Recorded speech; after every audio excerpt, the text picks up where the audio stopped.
Previously, on day one of our Southeast Arizona special. We set out from Phoenix and headed south through Tucson to Green Valley, Arizona, where we picked up the dirt trails. We headed east through the scenic Box Canyon section of the Santa Rita Mountains before heading south over some rougher trails to our overnight stop at the ghost town of Kentucky Camp. Today, we continue our trip heading south through the Patagonia Mountains to the historic mining camps of Harshaw, Washington Camp, and Lochiel.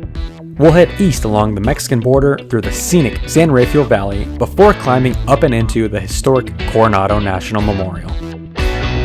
We'll end the day at our campsite over 100 miles away, just outside of Bisbee.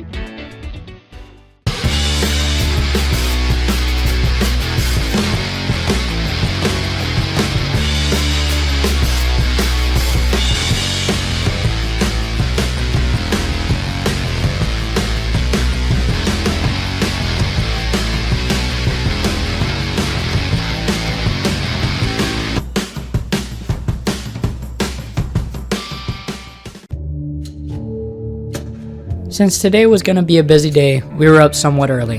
It was about 7 a.m. when I made it out of the cabin and took one last look around.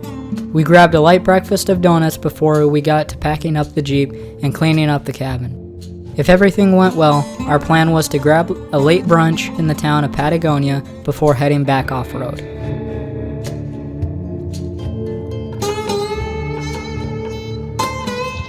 You ready? Yep. You sure?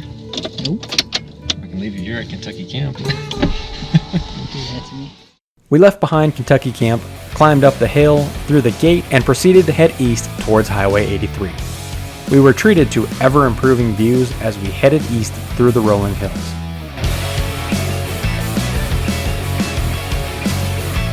We reached Highway 83 and aired up before heading south.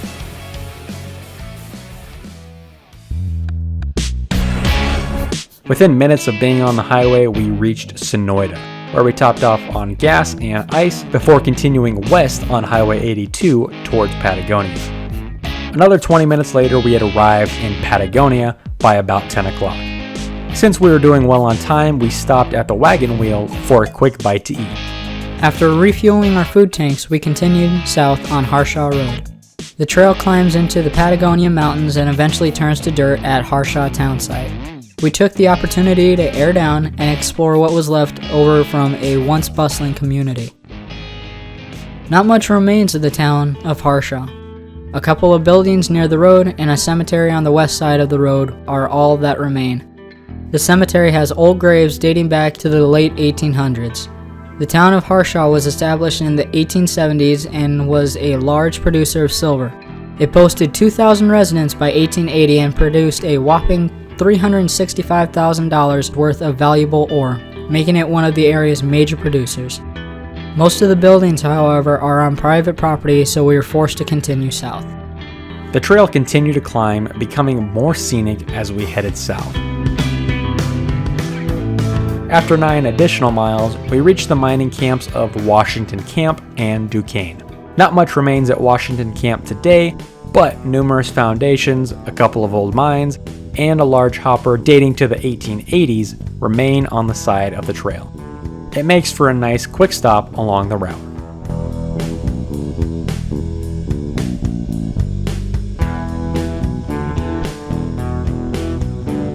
After backtracking slightly to see Washington Camp, we headed downhill towards Duquesne.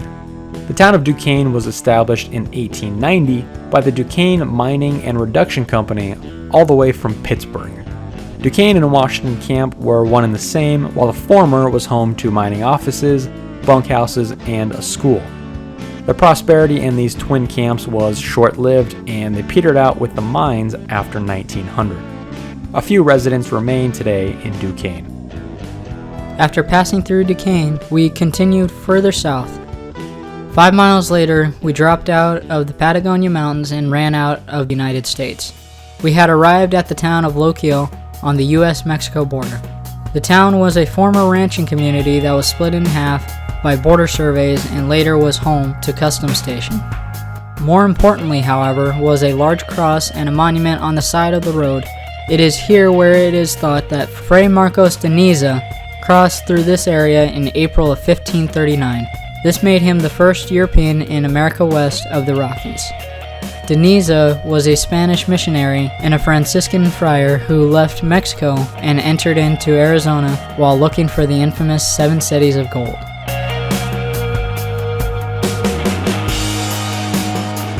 We continued east as we paralleled the international boundary. The fence was just 100 yards off to the right at some points, and large rolling plains of grass were off to our left. We were now in the scenic San Rafael Valley in between the Patagonia and Huachuca Mountains.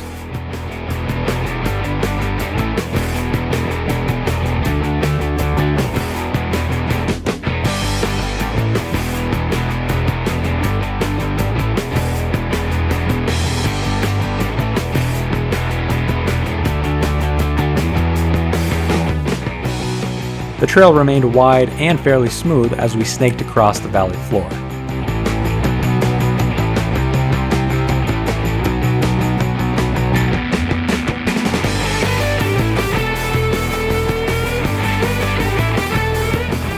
We passed a few ranches as we crossed into Cochise County. Over the mountains in the distance, we saw some smoke clouds. We weren't quite sure what it was, but weren't too concerned at this point.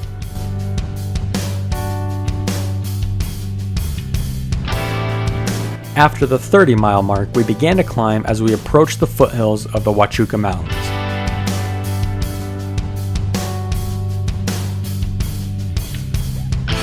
The trail became rougher but significantly more scenic. Another 10 miles later and we had cleared Montezuma Pass and arrived at a scenic overlook at over 6,500 feet up. It is from here in Coronado National Memorial where there is a commanding view of the surrounding terrain, including the San Rafael Valley to the west and the San Pedro Valley to the east. A solid black line bisects the landscape far below, marking the northernmost portion of Sonora and the southernmost portion of Arizona. Coronado National Memorial was established to help preserve and interpret the conquistador Coronado and his expedition through the San Pedro back in the 1540s. Coronado received earlier reports from Marcos Deniza, yes, that Marcos Deniza, and set out with a large party of over 1,000 people to search for riches and wealth associated with the 7 cities of gold. Coronado's party made it to as far north as modern-day Kansas, but false report after false report forced him to turn around and head back to Mexico empty-handed.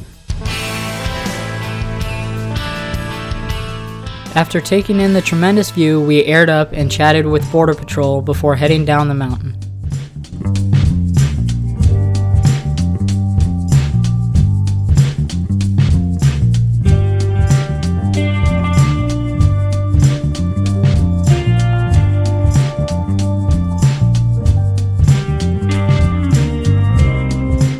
We continued east as the road became pavement and reached Highway 92.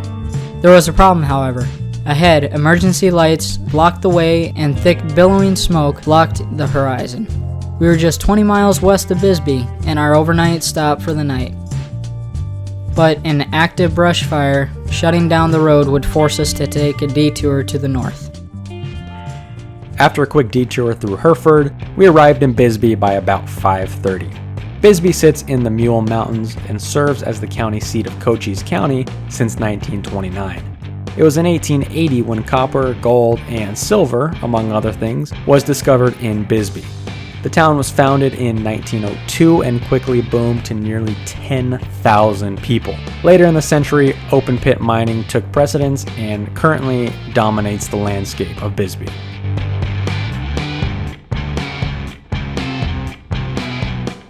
We stopped off to get a quick view of the massive Lavender Pit in the southern part of Bisbee. The Lavender Pit reaches down nearly 1,000 feet into the earth. It was getting late in the day and we headed north out of Bisbee, through the historic Mule Pass Tunnel and up to Juniper Flats.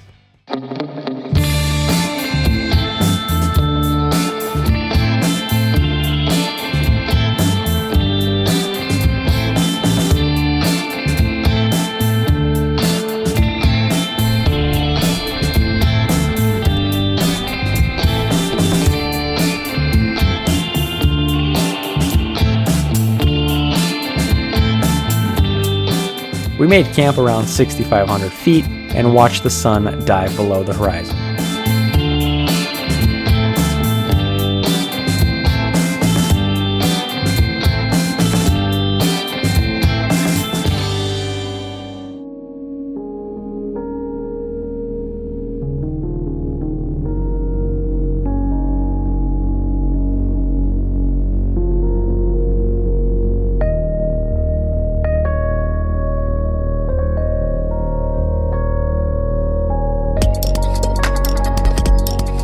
We promptly got on tonight's dinner, which was burgers, sauteed veggies, and instant mashed potatoes. It was fantastic. After we ate, it wasn't too long before we turned in for the night. Today had been a really fun but busy day, hitting numerous historic sites along the border. Next time, we slow things down as we take some time to tour historic Bisbee and Tombstone. We'll head underground, not once, but twice, into mines far below the bustling tourist towns of today. Then, we'll end the day with the toughest trail of our trip as we head into rugged Cochise stronghold in the Dragoon Mountains for the night.